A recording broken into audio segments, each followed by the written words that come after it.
Hello students, इस video में मैं Abhay Kumar 12th boards examinations physics papers 2023 के लिए क्लास 12 फिजिक्स का बुक 1 का चैप्टर्स 5 to 8 तक के VVI fill in the blanks type objective questions को आंसर सहित डिस्कस करने जा रहा हूं, जो बुक 1 का second part and 2023 12th boards examinations के लिए गेस क्वेश्चंस का लास्ट पार्ट होगा fill in the blanks type का।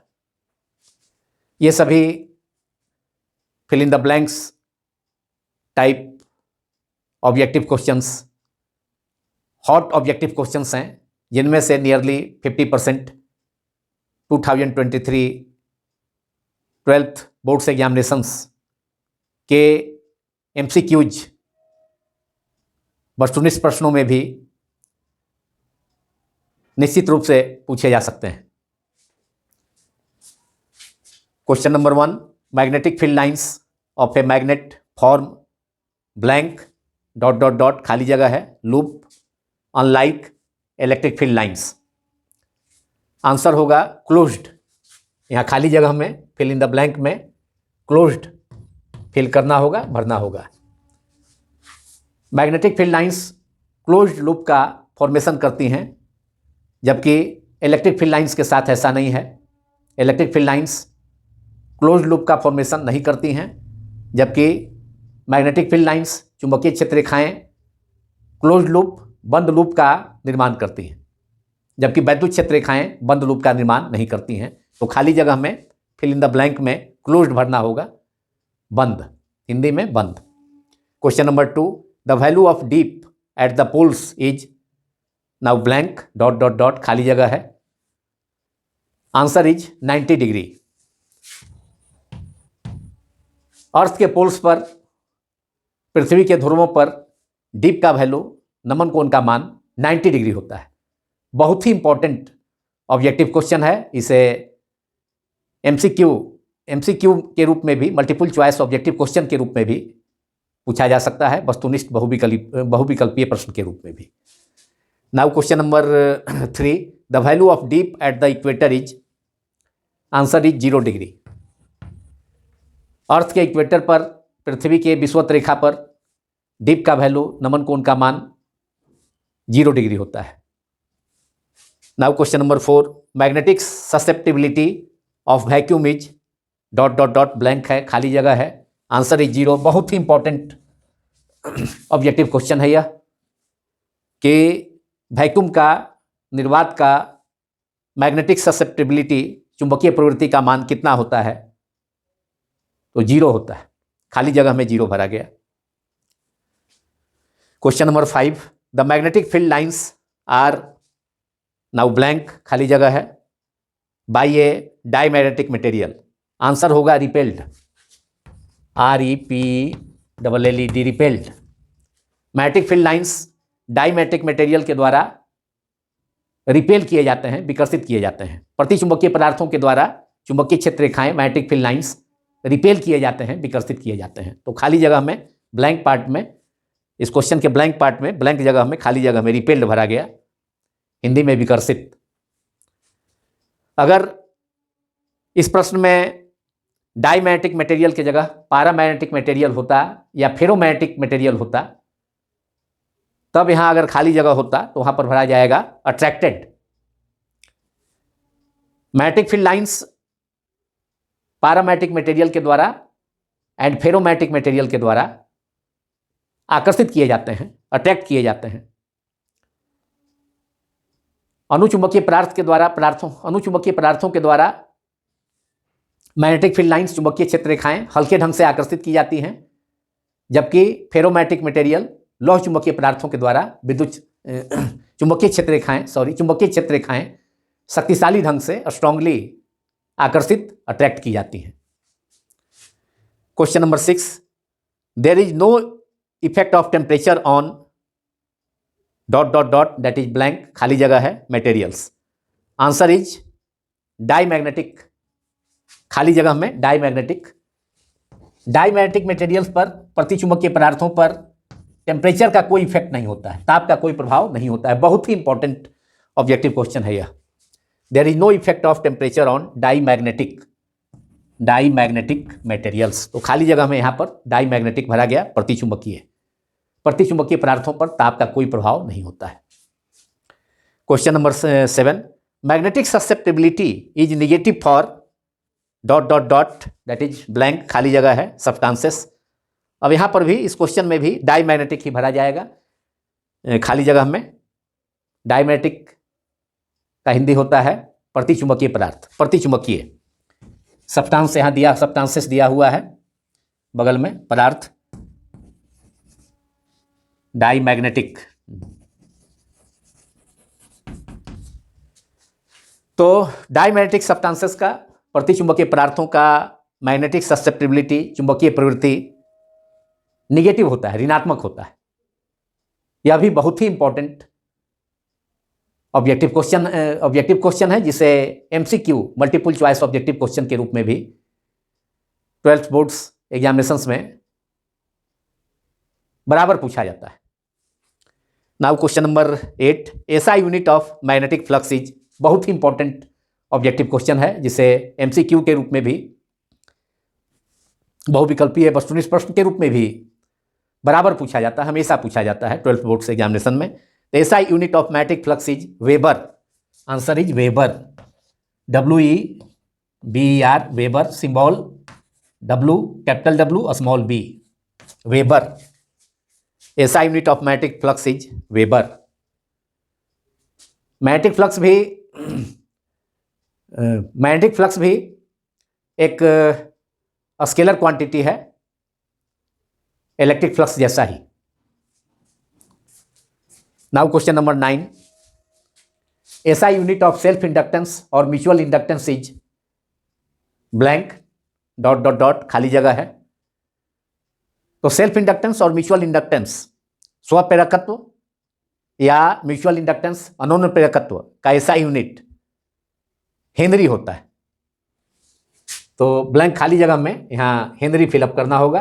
हेनरी खाली जगह में भरा गया हेनरी, जिसका सिंबल होता है कैपिटल एच। हेनरी ने ही self induction and mutual induction phenomena का स्वप्रेरण तथा अनोन्य प्रेरण की घटनाओं का खोज, डिस्कवरी हेनरी साहब ने ही किया था। उन्हीं के नाम पर सेल्फ इंडक्टेंस, स्वप्रेरकत्व और म्यूचुअल इंडक्टेंस, अनोन्य प्रेरकत्व का यूनिट हेनरी, एसआई यूनिट, उन्हीं के सम्मान में, ऑनर में इसका यूनिट एसआई यूनिट हेनरी होता है, सेल्फ इंडक्टेंस और म्यूचुअल इंडक्टेंस का। Question number 10, lens rule is based on the conservation of dot dot dot, very very important MCQ के रूप में भी और यहाँ फिल इन द ब्लैंक के रूप में भी। तो lens rule is based on the conservation of energy. तो यहाँ पर खाली जगह में एनर्जी भरना होगा, ऊर्जा। लेंज का नियम, law of conservation of energy, ऊर्जा संरक्षण नियम, ऊर्जा संरक्षण सिद्धांत पर बेस्ड है, आधारित है। Now question number 11, SI unit of inductive reactance और capacitive reactance is dot dot dot, खाली जगह है। आंसर होगा ओम, खाली जगह में ओम भरना होगा। जो रेजिस्टेंस का यूनिट होता है, प्रतिरोध का जो एसआई मात्रक होता है, वही इंडक्टिव रिएक्टेंस का, पैरडिक प्रतिघात का, और कैपेसिटिव रिएक्टेंस, धारतीय प्रतिघात का भी वही यूनिट होता है। बहुत ही इंपॉर्टेंट ऑब्जेक्टिव क्वेश्चन यह भी है। इसे एमसीक्यू के रूप में भी, मल्टीपल चॉइस ऑब्जेक्टिव क्वेश्चन, बहुविकल्पीय वस्तुनिष्ठ प्रश्न के रूप में भी अक्सर पूछा जाता है 12th बोर्ड्स एग्जामिनेशंस में। Now question number 12, AC dynamo और AC generator is based on the principle of dot dot dot, खाली जगह है, ब्लैंक है। Answer is electromagnetic induction. AC dynamo या एसी जनरेटर वह इलेक्ट्रोमैग्नेटिक इंडक्शन, विद्युत चुंबकीय प्रेरण के सिद्धांत पर आधारित है। तो आंसर इज इलेक्ट्रोमैग्नेटिक इंडक्शन, खाली जगह में इलेक्ट्रोमैग्नेटिक इंडक्शन, विद्युत चुंबकीय प्रेरण हिंदी में भरा गया, एसी डायनमो या एसी जनरेटर इस सिद्धांत पर आधारित है, इलेक्ट्रोमैग्नेटिक इंडक्शन, विद्युत चुंबकीय प्रेरण के सिद्धांत पर। यह भी एक बहुत ही इंपॉर्टेंट ऑब्जेक्टिव क्वेश्चन है। Question number 13, the direction of propagation of EM waves is along the direction of propagation of EM waves, electromagnetic wave is along the direction of E vector, capital E vector cross B vector। Electromagnetic wave का विद्युत चुंबकीय तरंग के संचरण का, propagation का जो direction होता है वह electric field vector capital E vector विद्युत क्षेत्र सदिश एंड मैग्नेटिक फील्ड वेक्टर चुंबकीय क्षेत्र सदिश जिसे B vector capital B vector से डिनोट किया जाता है, दोनों के क्रॉस प्रोडक्ट, दोनों का क्रॉस प्रोडक्ट और वेक्टर प्रोडक्ट सदिश गुणन के अलोंग होता है। That is E vector and B vector दोनों के प्लेन के परपेंडिकुलर डायरेक्शन में, जिसके along that is E vector cross B vector के अलोंग इलेक्ट्रोमैग्नेटिक वेव का विद्युत चुंबकीय तरंग का संचरण होता है। बहुत ही इंपॉर्टेंट ऑब्जेक्टिव क्वेश्चन है। इसे मल्टीपल चॉइस ऑब्जेक्टिव क्वेश्चन के रूप में भी पूछा जा सकता है। यहाँ fill in the blanks type question में मैंने इसे इंक्लूड किया है, लेकिन यह चैप्टर 8 का इलेक्ट्रोमैग्नेटिक वेव्स का विद्युत चुंबकीय तरंगें चैप्टर का यह क्वेश्चन है, जो कि बराबर हमेशा 12th बोर्ड एग्जामिनेशंस में किसी न किसी बोर्ड में निश्चित रूप से पूछा जाता है। Now question number 14, EM waves are produced by, now blank खाली जगह है, dot dot dot, answer is accelerated charge, त्वरित आवेश के द्वारा, एक्सेलरेटेड चार्ज त्वरित आवेश के द्वारा इलेक्ट्रोमैग्नेटिक वेव्स विद्युत चुंबकीय तरंगों का उत्पादन का प्रोडक्शन होता है। तो answer is electromagnetic waves are produced by accelerated charge, accelerated charge. यह भी एक बहुत ही इंपॉर्टेंट ऑब्जेक्टिव क्वेश्चन है। Now question number 15, waves used to transmit cellular telephone message are dot dot dot. कौन से किस विद्युत चुंबकीय तरंग, किस इलेक्ट्रोमैग्नेटिक वेव्स के द्वारा सेलुलर टेलीफोन या मोबाइल फोन के मैसेज का ट्रांसमिशन होता है, तो वह इलेक्ट्रोमैग्नेटिक वेव है माइक्रोवेव्स। Answer is microwaves. यह भी एक इंपॉर्टेंट ऑब्जेक्टिव क्वेश्चन है। माइक्रोवेव्स के द्वारा ही सेलुलर टेलीफोन और मोबाइल फोन के मैसेज का ट्रांसमिशन होता है, संचरण होता है एक जगह से दूसरे जगह तक। माइक्रोवेव्स वह विद्युत चुंबकीय तरंग है microwaves. That electromagnetic waves are microwaves by which are used to transmit cellular telephone message. Now question number 16, EM waves, electromagnetic waves used in TV remote are dot dot dot खाली जगह है, blank है। Electromagnetic waves विद्युत चुंबकीय तरंगें जिनके द्वारा TV remote का संचालन होता है।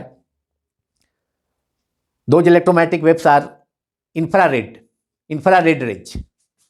तो यहाँ आंसर होगा, खाली जगह में भरना होगा इंफ्रारेड, औरक्त किरणें, इंफ्रारेड रेज। टेलीविजन के रिमोट का संचालन किया जाता है इंफ्रारेड रेज के हेल्प से, तो उसमें इंफ्रारेड रेज का रोल है। इंफ्रारेड रेज ही हीटिंग इफेक्ट भी प्रोड्यूस करता है। कभी कभी पूछा जाता है कि which electromagnetic waves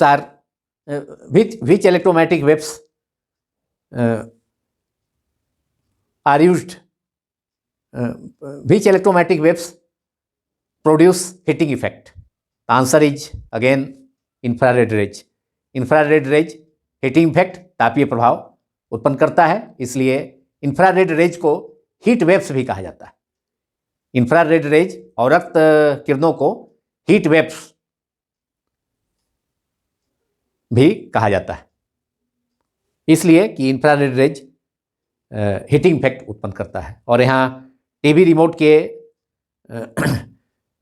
संचालन में भी, टीवी रिमोट जब हम यूज करते हैं टीवी को टेलीविज़न को ऑपरेट करने के लिए, तो वहाँ पर